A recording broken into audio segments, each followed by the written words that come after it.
William Shedd on Theology Proper. God's Spirituality. The words of our Lord to the Samaritan woman, God is a spirit, John 4:24, although spoken for a practical purpose, are also a scientific definition. The original, pneuma ho theos, by its emphatic collocation of pneuma and omission of the article, implies that God is spirit in the highest sense. He is not a spirit, but spirit itself, absolutely. The employment of the article in the English version is objectionable because it places the deity in a class with other spiritual beings.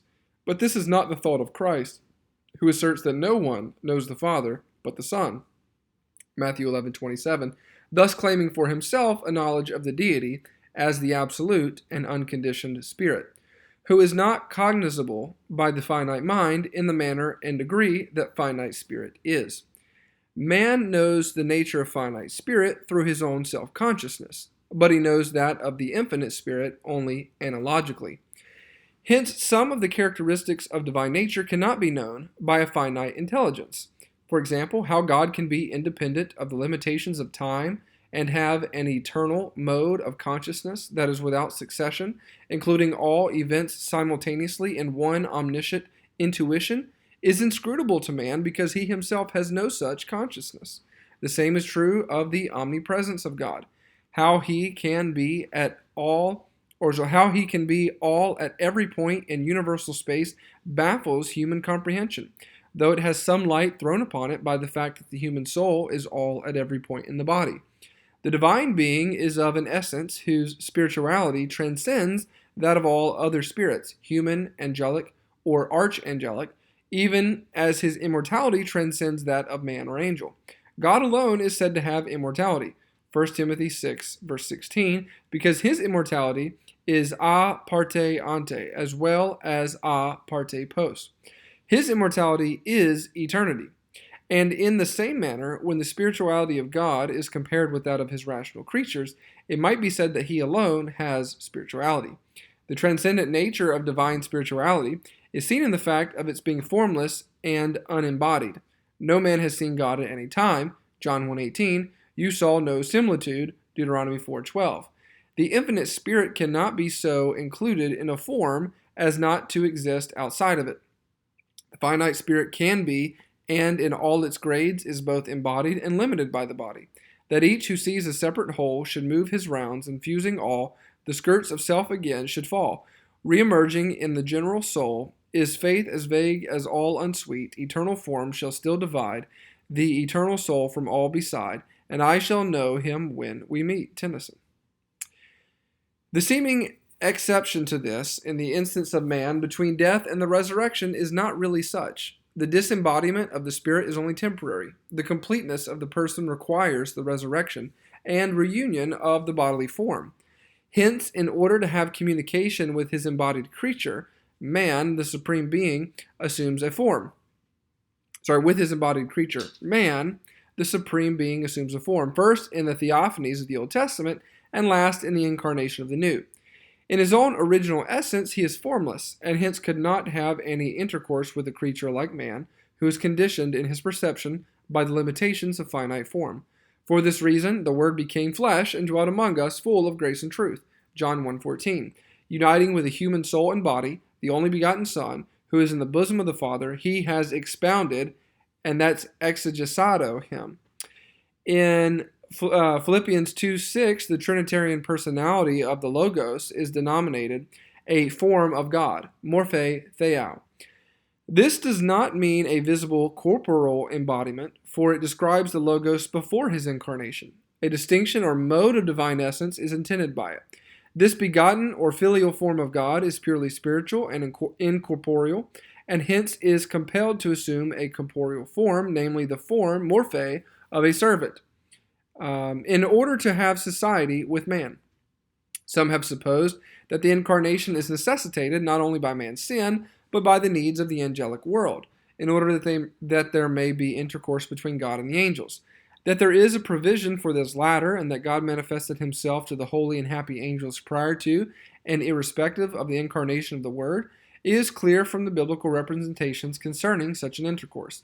Psalm 104:4, 103:20, 1 Kings 22:19, 2 Chronicles 18:18, Isaiah 6:5, Luke 15:10, Hebrews 1:7, and Hebrews 2:5. But the embodiment of God the Son in a perishable human form involves humiliation and suffering for the special purpose of atonement and redemption, and hence it cannot have reference to the needs of the sinless angelic world. Moreover, there would be no reason for the adoption of man's nature and form in order to a manifestation of God to the angels.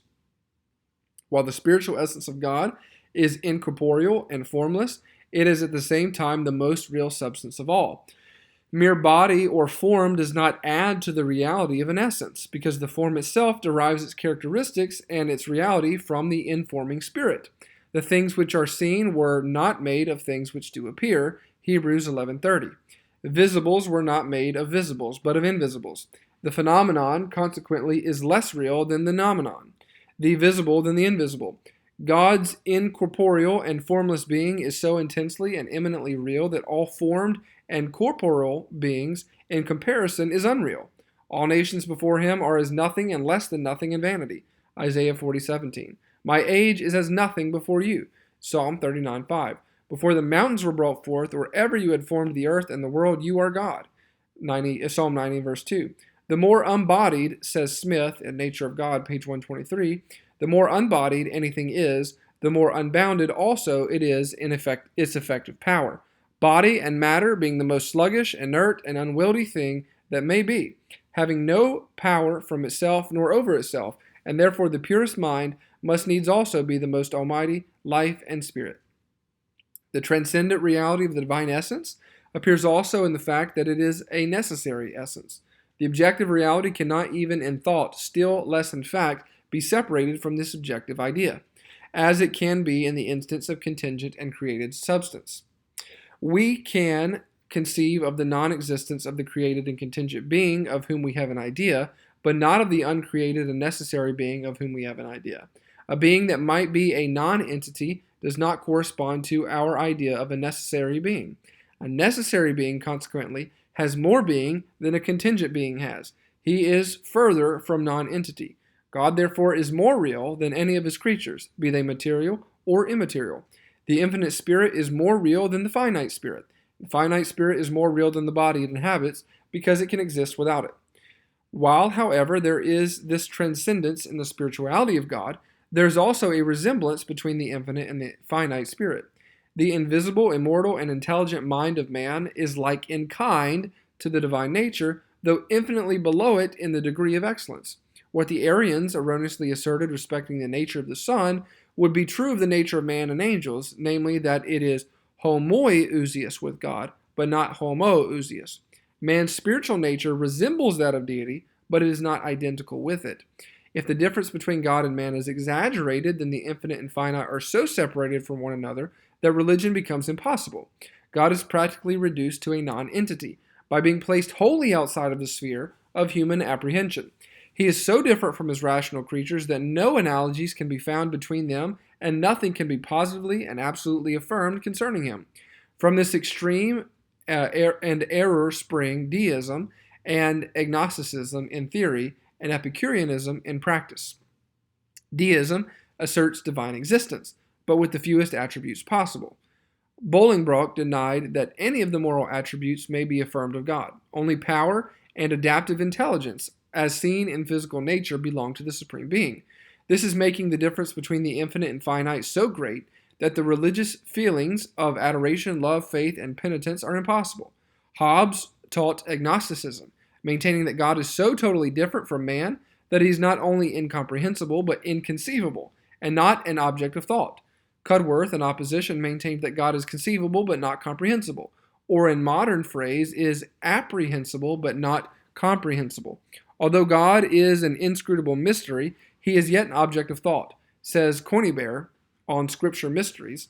By mysterious doctrines, we mean those concerning which our ideas are inadequate or indeterminate. This supposes that of mysterious doctrines we have some ideas, though partial and incomplete. Indeed, when we can frame no ideas, we can, strictly speaking, give no assent. For what is assent but a perception that the extremes, the subject and predicate of a proposition, do agree or disagree. But when we have no manner of ideas of these extremes, we can have no such perception.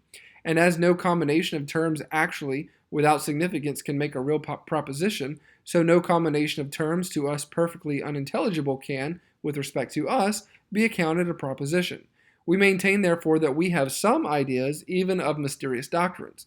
There is a vast difference between unintelligible and incomprehensible. That is, unintelligible concerning which we can frame no ideas, and that is only incomprehensible concerning which our ideas are imperfect. On the other hand, if the resemblance between the infinite and finite spirit is so exaggerated as to obliterate the distinction between the two, then materialistic theories in philosophy and literalizing theories in theology arise. All the errors of Gnosticism, pantheism, and anthropomorphism are the consequence. Gnosticism and pantheism attribute evolution and development to the divine essence, and thus subject it to the conditions and limitations of finite growth and succession. Upon this theory, an immutable consciousness that is omniscient, simultaneous, and successionless, in other words, absolutely complete and perfect, cannot belong to the Supreme Being. God's consciousness, according to the pantheists, is mutable, fractional, and increasing, like that of man and angel. But this is anthropomorphism. God's mental processes are converted into those of man. Anthropomorphism sometimes exaggerates the resemblance between God and man so far as even to attribute sensuous organs and emotions to God. It is one of the few benefits in connection with the many evils that have been wrought by modern pantheism that it has brought into view the absoluteness of the deity, his transcendent perfection of being. It is true that what pantheism gives with one hand, it takes back again with the other. In identifying man and the universe with God, it obliterates the distinction between the finite and the infinite, and thus abolishes the transcendent perfection of the deity, which it had so emphatically asserted. But setting aside this self-contradiction, which is characteristic of all error, and considering simply the energy with which a pantheist like Hegel, for example, insists upon the unconditioned nature of the absolute spirit, we perceive that even fatal error may have an element of truth in it. Two predicates are of fundamental importance in determining the idea of God as a spirit. 1. Substantiality. God is an essence or substance. And 2. Personality. God is a self-conscious being. Predicates are distinguishable from attributes, as the base is from the superstructure. It is because God is a substance and a person that he can possess and exert attributes. God's substantiality.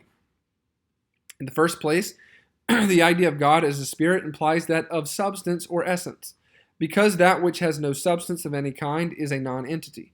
God is a certain substance, for whatever is not a substance is nothing at all. Therefore, to be something is to be a substance. Augustine on Psalm 68. God is ens, real, actual being. He is not a mere idea or construction of the mind like a mathematical point or line. A mathematical point is not an entity. It has no substantial being. It exists only subjectively. It is merely a mental construction. The same is true of space and time. These are not two substances. They are not objective entities or beings. Neither are they, as Clarke affirmed in his a priori argument for design existence, the properties of a substance or being, because properties are of the nature of the substance and have the same kind of objective reality with it. Space and time cannot be classed with either material or spiritual substance, and there are only these two kinds. A substance possesses properties, but space has only one property, namely extension. This is not sufficient to constitute it a material substance, and it is sufficient to show that it is not spiritual substance because this is unextended. Time again has no one of the properties of matter, and thus is time again has no one of the properties of matter, and thus is still further off from material substance than space is, and it certainly has none of the properties of mind. Plato in Sophist 246-48 defines substance or objective being as that which possesses any sort of power to affect another or to be affected by another, or that which has the power of doing or suffering in relation to some other existing thing. Hence he says that the definition of being or substance is simply power. Now, whether substance be defined as entity having properties or as entity having power, God is a substance. He has attributes which he manifests in his works of creation and providence, and he has power which he exerts in the universe of matter and mind. He makes an impression upon the human soul as really as matter and its forces do upon the human body. I remembered God and was troubled. Psalm 77:3. Terror in the soul because of God is as vivid a form of consciousness as any physical sensation. And if the objective existence of matter is proved by external sensation, the objective existence of God is proved by internal consciousness. Man is not terrified by a non-entity. The Scriptures justify the application of the idea of substance to God by denominating him I am, Exodus 3:14, and he who is, Revelation 1:4, and by attributing to him Godhead, theotes, Colossians 2:9, and a nature, physis, in Galatians 4:8 and 2 Peter 1:4. God, therefore, as the infinite and eternal Spirit, is a real being and not a mere idea of the human intellect. John of Damascus affirms that entity is attributed to God in Scripture in a higher sense, karioteron, than it is to any creature. It is as proper to speak of the substance of God as of the substance of matter. The two substances, matter and mind, are wholly diverse and have nothing in common, except that each is the base of certain properties and the ground of certain phenomena. These properties and phenomena, being different in kind, prove that material substance and spiritual substance differ specifically and absolutely. Matter cannot think, and mind cannot be burned. Spiritual substance is known by its qualities and effects. In this respect, it is like material substance, which is cognizable only by its properties and effects. Neither matter nor mind can be known apart from and back of its properties. That these are two substances and that each has its own peculiarity is a common belief of man which appears in the better pagan philosophy. This is coming from Cicero. No origin of souls can be discovered in matter, for there is nothing mixed or compounded in souls or anything that seems to be born or made from matter, ex terra. There is nothing of the nature of water or air or fire in them. For in such material elements there is nothing that has the power of remembering, of perceiving, of thinking, nothing that retains the past, foresees the future, and comprehends the present. These characteristics of the soul are divine, and it is impossible to perceive how man could have obtained them except from God.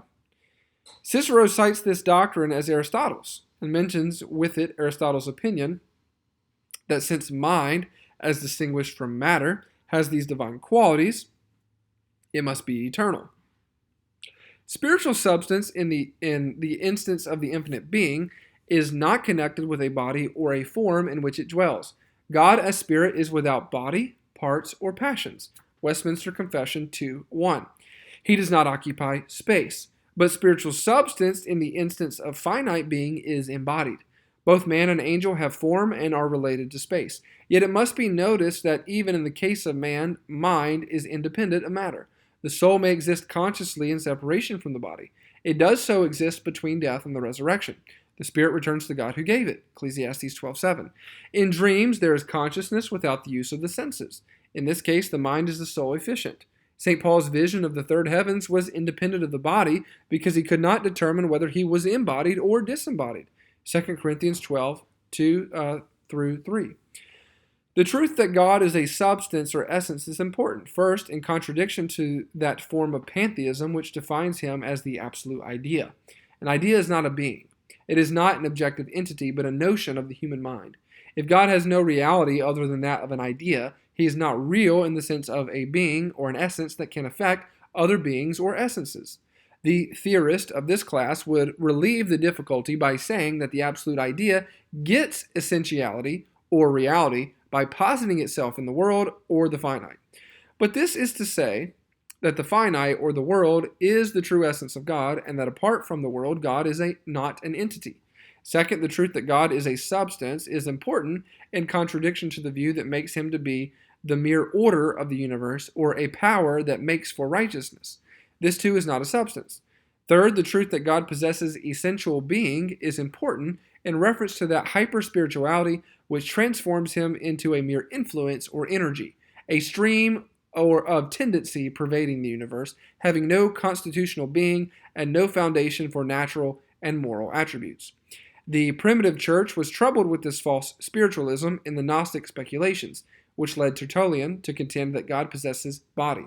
This vehement North African father, laboring with the inadequate Punic Latin to convey his thought, was probably contending for the truth and intended no materialism, although Augustine, on the Soul 2:9, thought him to be obnoxious to this charge.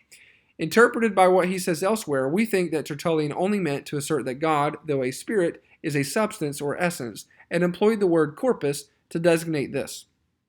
For he expressly declares that God has not diversity of parts, he is altogether uniform. But a substance which is uncompounded and without parts is not a material substance. It is not a body in the strict sense of the term, but an unextended and imponderable substance. Respecting the spirituality of God, Augustine, against Praxis 16, affirms that God holds the universe in his hand like a nest. His throne is heaven, and his footstool is earth. In him is all space, locus, and he is not in space, and he is the extreme limit of the universe. In concerning the soul, Tertullian asserts a corporality of the soul, which is other than the bodily corporality, because it is found when the body is separated from the soul. The instances of Dives and Lazarus are cited. These were disembodied souls, and yet they were capable of suffering and enjoyment. Hence, says Tertullian, they could not be without corporality in the sense of substantiality. An incorporeal thing cannot suffer, not having the means by which it could suffer, or if it should have such a means, it would be a body. For insofar as every corporeal thing is susceptible to suffering, insofar is that which is capable of suffering also corporeal. Paulinus so understands Tertullian. In Tertullian, the word body generally signifies a substance truly subsisting, whether visible or invisible. Hence he said that God also is a body. Nevertheless, it is preferable to avoid an improper use of words such as this. Lactantius, concerning the wrath of God, combats those who deny that God has any figure and suppose that he is not moved by any feeling. By figure, Lactantius means the definiteness of personality. The pseudo-spirituality of the Gnostics led to these statements of Tertullian and Lactantius. Respecting them, Bentley, free thinking, makes the following remark. With a few of the fathers, the matter stands thus. They believe the attributes of God, his infinite power, wisdom, justice, and goodness in the same extent that we do, but his essence, no more than we can now, they could not discover. The scriptures they saw called him spiritus, spirit, and the human soul, anima, breath, both of which in their primitive sense means aerial matter, and all the words that the Hebrew, Greek, and Latin of old, or any tongue now or hereafter can supply to denote the substance of God or soul, must either be thus metaphysical or else merely negative, as incorporeal or immaterial. What wonder then if, in those early times, some fathers believed that divine substance was matter or body, especially while the notion of body was undefined and unfixed, and was as extensive as thing. Was this such a shame in a few fathers? While the Stoics maintained qualities and passions, virtues and vices, arts and sciences, nay, syllogisms and scholasticisms to be bodies. Voltaire, in Morals of Nations, founds upon these statements of Tertullian and Lactantius the assertion that the greater part of the fathers of the Church, Platonist as they were, considered the soul to be corporeal. Hallam, in Literature of Europe, has the same misconception and asserts that the fathers, with the exception, perhaps the single one, of Augustine, taught the corporeity of the thinking substance. Westminster Confession 2:1 defines God to be a most pure spirit, invisible, without body, parts, or passions. These qualifying clauses define, so far as is possible, the idea of spiritual substance. The invisibility of spirit, as previously remarked, would not of itself differentiate it from matter and material nature. The force of gravity, the chemical forces, electricity, magnetism, and the like are as invisible as God himself or the soul of man. Heat, according to the recent theory, is the invisible motion of invisible molecules. There is an invisible ground of the visible and tangible. Back of the world of ponderable physics, which we apprehend by the five senses, is an unseen world, which is natural still, not moral, physical still, not spiritual. Whoever saw or ever will see the principle of life, of which outward and material nature is but the embodiment or manifestation. When we have stripped the visible world of its visibility and ponderability and have resolved it unto unseen forces and laws, we have not reached any higher sphere than that of nature and matter. He who worships the life of nature or adores the force of gravity, nay, he who has no higher emotions than those of the pantheist religionists, which are called forth by the beauty and splendor of visible nature, or the cloudy and mystic awfulness of invisible nature, is as really an idolater as is the most debased pagan who bows down before a visible and material idol. But when this definition of God was made, the invisible side of the material world was not the subject of natural science so much as it has been since. The material meant the visible and ponderable. Consequently, the term invisible referred more particularly to the immaterial and spiritual. In Scripture, this characteristic of invisibility is sometimes attributed to God in a relative sense. It denotes that God, even when he has assumed a form, as in a theophany, may be an object too dazzling and resplendent for the creature's eye to look upon. Jehovah says to Moses, "You cannot see my face, for there shall no man see me and live. You shall see my back parts." Exodus 33:20. The incarnate Son is denominated the brightness, apolgasma, the reflected splendor of God's glory, upon which man can look, but in the instance of the transfiguration, the vision was too resplendent for mortal man to behold. In this sense, God is invisible as the incandescent orb of the sun is invisible to the naked eye. It is impossible to fix the gaze upon it without being blinded by the excess of light. In saying that God as pure spirit is without body, parts, or passions, a definite conception is conveyed by which spirit and matter are sharply distinguished. Matter may have bodily form, be divisible, and capable of passions, that is, of being wrought upon by other pieces of ponderable matter. None of these characteristics can belong to God or to any spirit whatever. Quote, "Take therefore good heed unto yourselves, for you saw no manner of similitude on the day that the Lord spoke unto you in Horeb out of the center of the fire, lest you corrupt yourselves and make you a graven image, the similitude of any figure, the likeness of male or female." Deuteronomy 4:15-16. Idolatry conceives of the deity as a form, and the Hebrews were warned against the error. It is difficult for man in his present condition to think of substance and yet not think of figure or parts. Augustine, in Confessions 7:1, describes his own perplexity when renouncing Manichaeism in the following manner. "Though not under the form of the human body, yet was I constrained to conceive of you as being in space, either infused into the world or diffused infinitely outside of it, because whatsoever I conceived of as deprived of this space seemed to me nothing, yea, altogether nothing, not even a void, as if a body were taken out of its place, and the place should remain empty of any body at all. Yet would it remain a void place, as it were a spacious nothing." Confessions 5:14, he says, "Could I once have conceived of a spiritual substance, all the strongholds of the Manichaeans would have been beaten down and cast utterly out of mind, but I could not." But that it is possible to think of unextended substance is proved by the fact that we think of the human soul as without figure and parts, and yet as a real entity. In truth, it is easier to think of the reality and continued existence of the soul after death than of the body. The body, as to its visible substance, is dissolved into dust and blown to the four winds, and taken up into other forms of matter. But the soul, being indissoluble and indivisible, has a subsistence of its own, apart from and independent of the body. It is easier to realize and believe in the present actual existence of the spiritual part of Alexander the Great than of the material part of him. That the soul of Alexander the Great is this instant existing and existing consciously is not so difficult to believe as it is to believe that his body is still existing.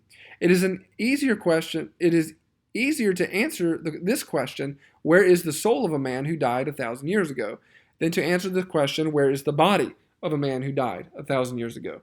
The dust returns to the earth as it was, and the spirit returns to God who gave it. Ecclesiastes 12:7. Nothing is more natural and common than to speak of our intellectual nature or being, meaning thereby our immortal substance. In this case, substance denotes that entity which stands upon agencies and phenomena as their supporting and efficient ground. We cannot conceive of the soul as only a series of exercises. There must be an agent in order to agency, a substantial being in order to exercises. To ask us to think away the substance of the soul and then to conceive of its exercises is like asking us to think away the earth around a hole and then to conceive of the whole. The thoughts of the mind are distinguishable from the mind. This perceiving, active being, says Berkeley, in Principles of Knowledge, is what I call mind, spirit, soul, or myself, by which words I do not denote any one of my ideas, but a thing entirely distinct from them. Hume, in Understanding 4:6, denied the reality of spiritual substance, contending that there is nothing but a series of sensuous impressions and remembered ideas of them. Mill copies Hume in rejecting the notion of a substance as the foundation of consciousness and the agencies of the human soul, and defining the soul to be a permanent possibility of thought and feeling, a thread of consciousness. American theologian Emmons was understood to hold that the soul is a series of exercises. Dwight seems to have had him in view in his attack upon this theory in Smith, Faith and Philosophy. Mill's definition of mind would not be accepted by the materialist if applied to matter. The physicist would not grant that gunpowder is only the permanent possibility of explosion. The term possibility does not denote entity, but the chemist affirms that gunpowder is entity. That the idea of unextended spiritual substance is a rational idea is proved by the fact that the human intellect naturally adopts it. Plato and Aristotle argued in defense of it in opposition to the atheistic schools of their time, who contended that there is nothing objectively existent but matter or extended substance. The latter Platonists, also like Plotinus and Simplicius, affirmed the validity of the idea. Plotinus maintained that one and the self-same numerical thing may be, all of it entirely everywhere, that the deity is not part of it here and part of it there, that God being not in space is yet present to everything that is in space, that God is all of him indivisibly present to whatsoever he is present. Pythagoras and Plutarch took the same ground. These philosophers endeavored to prove that there is another species of substance than that which has figure in space and is divisible into parts. This is spiritual substance, the eternal essence of God, and the immortal essence of angel and man. Says Cudworth in Intellectual System 5.3, there are two kinds of substances in nature. The first, extension or magnitude, really existing without the mind, which is a thing that has no self-unity at all in it, but is infinite alterity and divisibility, as it were mere outside and outwardness, it having nothing within, nor any other action belonging to it, but only locally to move when it's moved.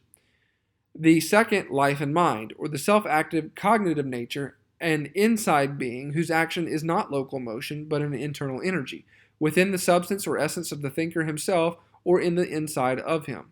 Material substance is moved ab extra. Spiritual substance is moved ab intra, that is self-moved. This is perhaps the most important point in the distinction between mind and matter. Mind moves voluntarily, matter is moved mechanically. That mind is a substance, though unextended and incorporeal, was strongly maintained by Plato and Aristotle. The Peripatetics, though they expressly held the soul to be asomatos, or incorporeal, yet still spoke of a nous, helikos, or helikos, a material mind or intellect. This, to modern ears, may possibly sound somewhat harshly. Yet if we translate the words by natural capacity and consider them as only denoting that original and native power of intellection, which being prior to all human knowledge is yet necessary to its reception, there seems nothing then to remain that can give offense. Harris in Hermes 3:1. Spinoza has done more than any other modern philosopher to annihilate the distinction between incorporeal and corporeal substance, or between mind and matter, by attributing to his one infinite substance two heterogeneous and incompatible modes or properties, thought and extension. Spinozaism in Ethics 2:2 teaches 1. There's only one substance, and this substance is God. 2. This substance thinks. Thinking is an attribute of God, or God is a thinking thing.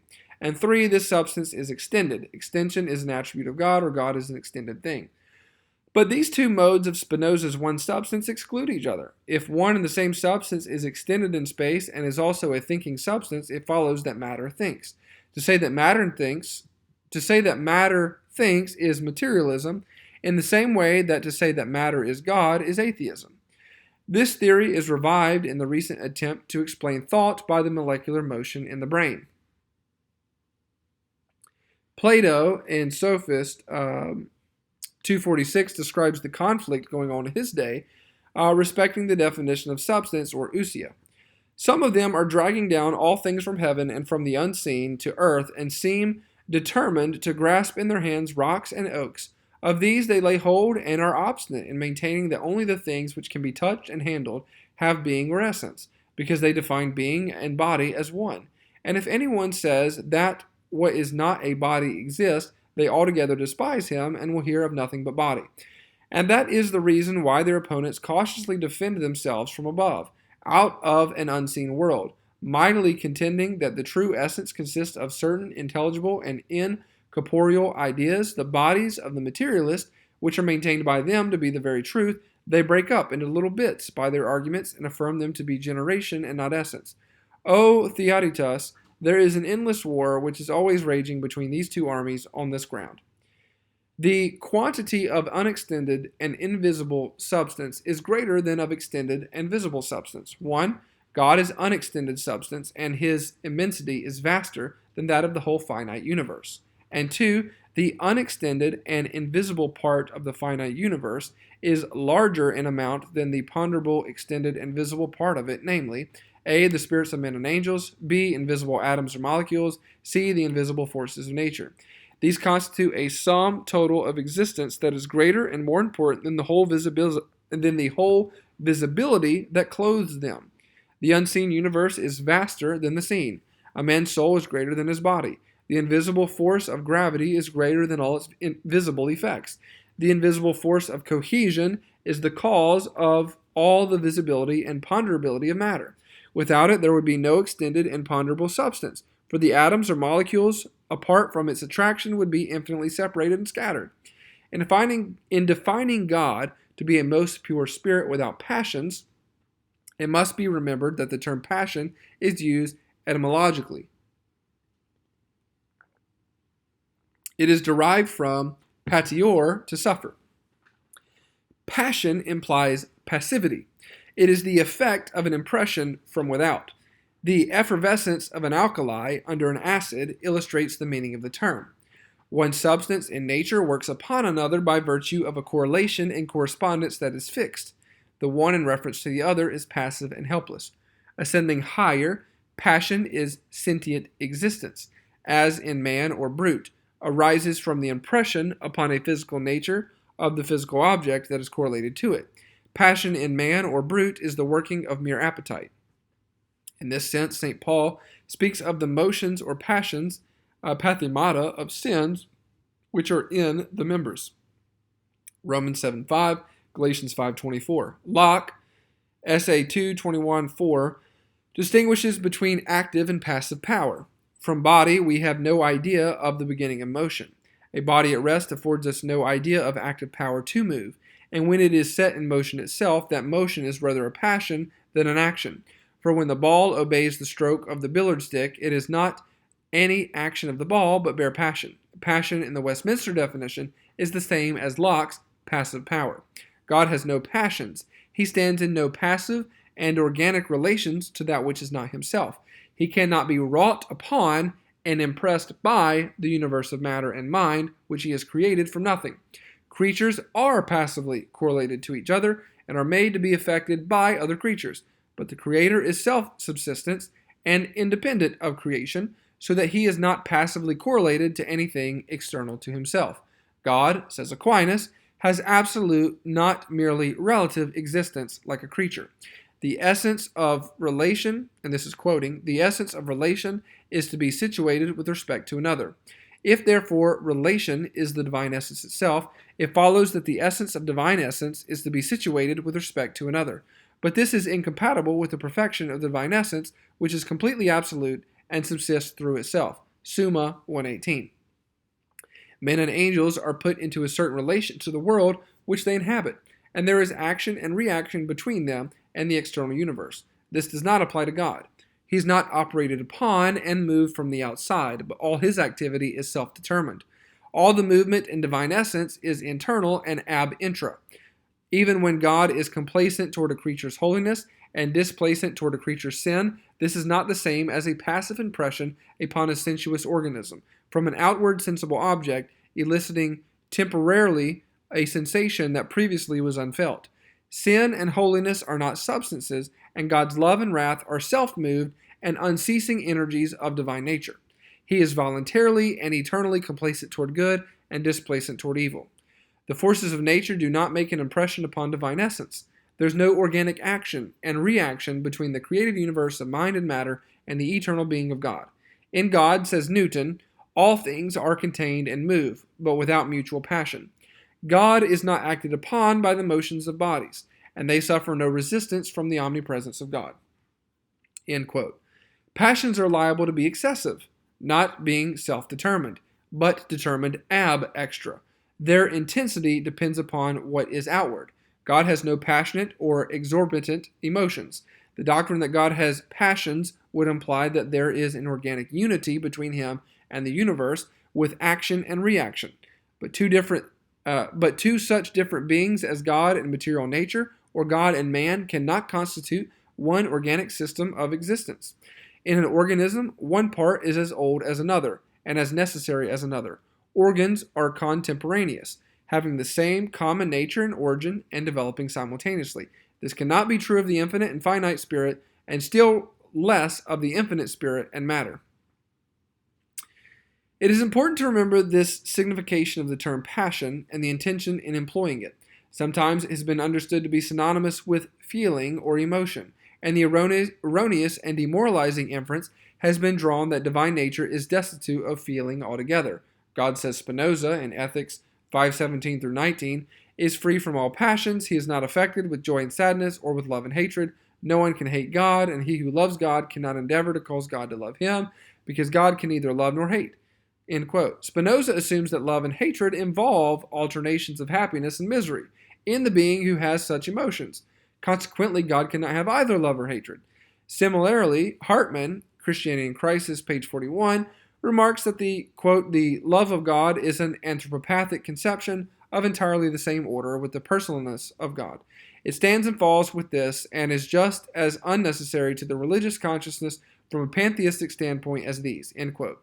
Such a statement reduces the supreme being to mere intelligence and to the lowest form of intelligence, namely, which is disconnected with moral characteristics.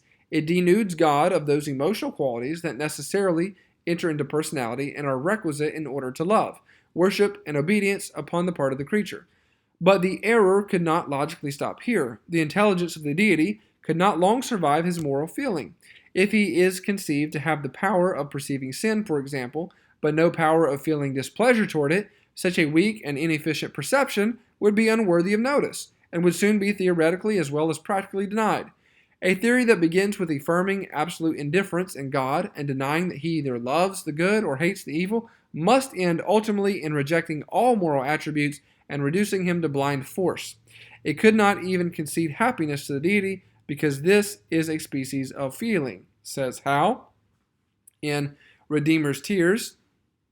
When expressions that import anger or grief are used concerning God himself, we must sever in our conception everything of imperfection and ascribe everything of real perfection. We are not to think that such expressions signify nothing, that they have no meaning, or that nothing at all is to be attributed to him under them. Nor are we again to think that they signify the same thing with what we find in ourselves and are wont to experience by these names. In divine nature, there may be real and yet most serene complacency and displacency, namely such as are unaccompanied with the least commotion and import nothing of imperfection, but perfection rather, as it is a perfection to apprehend things suitably to what in themselves they are. The Scriptures attribute feeling to God and nearly all forms of feeling common to man. That all of these are not intended to be understood as belonging to divine nature is plain, because some of them are as incompatible with the idea of an infinite and perfect being as are the material instruments of hands and feet attributed to him in Scripture. Such an emotion as fear, for example, which God is represented as experiencing, Genesis 3:22 through 23, Exodus 13:17, Deuteronomy 32:27, these must be regarded as metaphorical.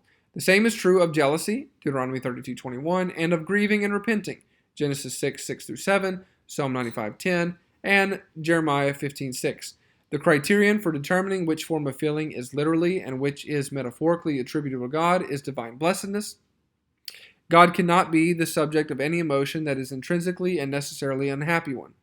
If he literally feared his foes, or were literally jealous of his rival, he would so far forth be miserable. Literal fear and literal jealousy cannot therefore be attributed to him. Tried by this test, it will be found that there are only two fundamental forms of feeling that are literally attributable to divine essence: love, agape, and wrath, orge. Hatred is a phrase of displeasure or wrath. These two emotions are real and essential to God, the one awakened by righteousness and the other by sin. The existence of the one necessitates that of the other, so that if there be no love of righteousness, there is no anger at sin, and conversely, if there be no anger at sin, there is no love of righteousness.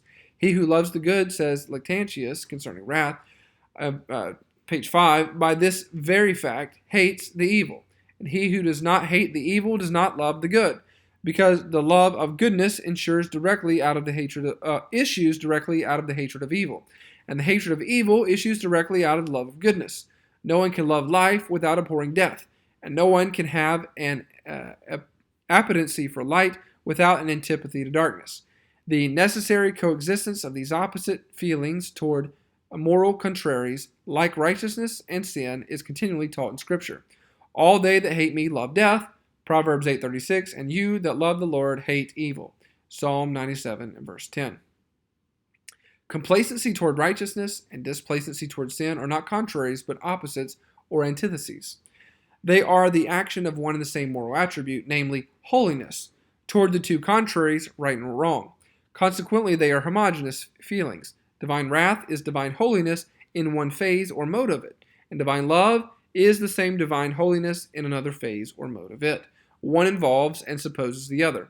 But in the instance of contrary feelings, such, for example, as pleasure and pain, or contrary qualities like righteousness and sin, there is heterogeneity. Pain and pleasure are not two modes or phases of the same thing, and neither are righteousness and sin.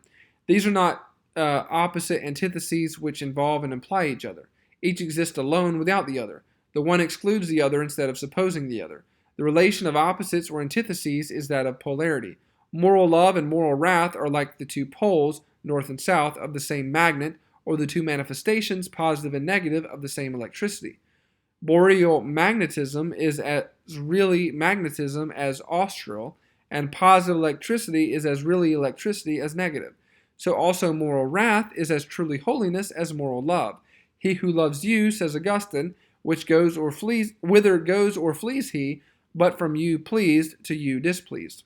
Accordingly, the two feelings of love or holiness and hatred of evil coexist in the character of God, the most perfect of beings, and in that of angels and redeemed men. Human character is worthless in proportion as abhorrence of sin is lacking in it. It is related of Charles II, quote, he felt no gratitude for benefits and no resentment for wrongs. He did not love anyone and hated no one. He was indifferent toward right and wrong, and the only feeling he had was contempt. Green in the History of the English People.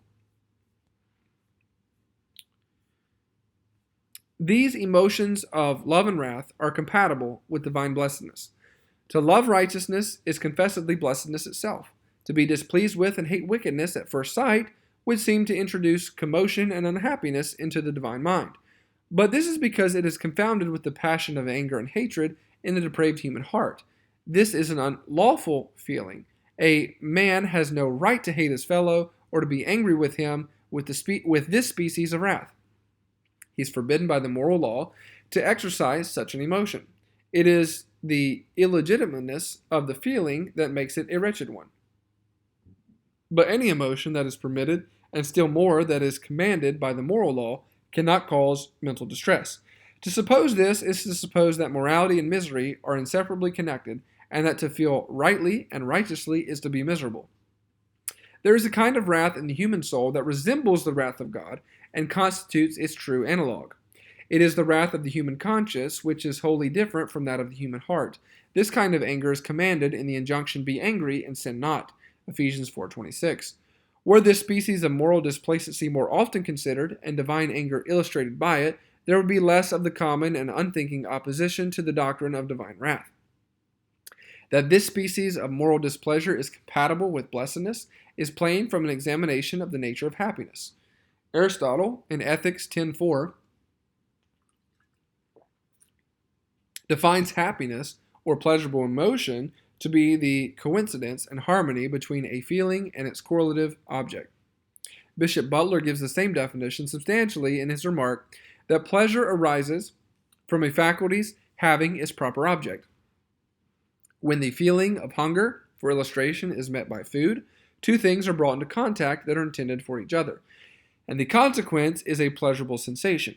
If the feeling of hunger were met by an innutritious fluid like water, there would be no coincidence and agreement between them, and the result would be dissatisfaction and some degree of pain. Now, when the emotion of anger in a most pure spirit like God comes into contact with moral evil, there is a harmony between the feeling and its object. It is a righteous feeling, spent upon a wicked thing. When God hates what is hateful and is angry at that which merits wrath, the true nature and fitness of the things is observed, and he feels in himself that inward satisfaction which is the substance of happiness. Anger and hatred are associated in our minds with unhappiness, because we behold their exercise only in a sinful sphere and in an illegitimate manner. In an apostate world, the proper and fitting coincidence between emotions and their objects has been disturbed and destroyed by sin. A sinner hates the holiness which he ought to love and loves the sin which he ought to hate. The anger in his heart is selfish and passionate, not legitimate and calm. The love in his heart is illicit, and hence in Scripture it is denominated lust or concupiscence, epithemia. In a sinful world, the true relations and correlations are reversed. Love and hatred are expended upon exactly the wrong objects. But when these feelings are contemplated within the sphere of the holy and the eternal, when they are beheld in God, a most pure spirit, without body, parts, or passions, and exercised only upon their appropriate and deserving objects, when the wrath falls only upon the sin and uncleanness of hell, and burns up nothing but filth in its pure celestial flame, then the emotion is not merely right and legitimate, but it is beautiful, with an august beauty, and no source of pain either to the divine mind or to any minds is in sympathy with it. It is here and thus that we can explain the blessedness of God in connection with his omniscience and omnipresence. We know that sin and the punishment of sin are ever before him. The feeling of wrath against the wickedness of man and devils is constantly in the divine essence. Yet God is supremely and constantly blessed. He can be so only because there is a just and proper harmony between the wrath and the object upon which it falls, only because he hates that which is hateful and condemns what is damnable. Hence he is called God over all, blessed forever. Divine blessedness is not destroyed by the sin of his creatures, or by his own holy displeasure against it. And here also is seen the compatibility of some everlasting sin and misery with divine perfection. If the feeling of wrath against moral evil is right and rational, there is no impropriety in its exercise by the Supreme Being, and its exercise by him is the substance of hell. If the feeling is proper for a single instant, it is so forever. While therefore God, as a most pure spirit, has no passions, he has feelings and emotions. He is not passively wrought upon by the objective universe so that he experiences physical impressions and organic appetites as the creature does, but he is self-moved in all his feelings. God's moral love and wrath relate to the character and actions of free moral agents. He does not either love or hate inorganic matter. He has no physical appetite or antipathy. The emotions of love and wrath go forth not toward the substance of free agents, but toward the agency only. God does not hate the soul of a sinner, but only his sin, and he does not love with holy complacence the substance of the human mind, but its activity.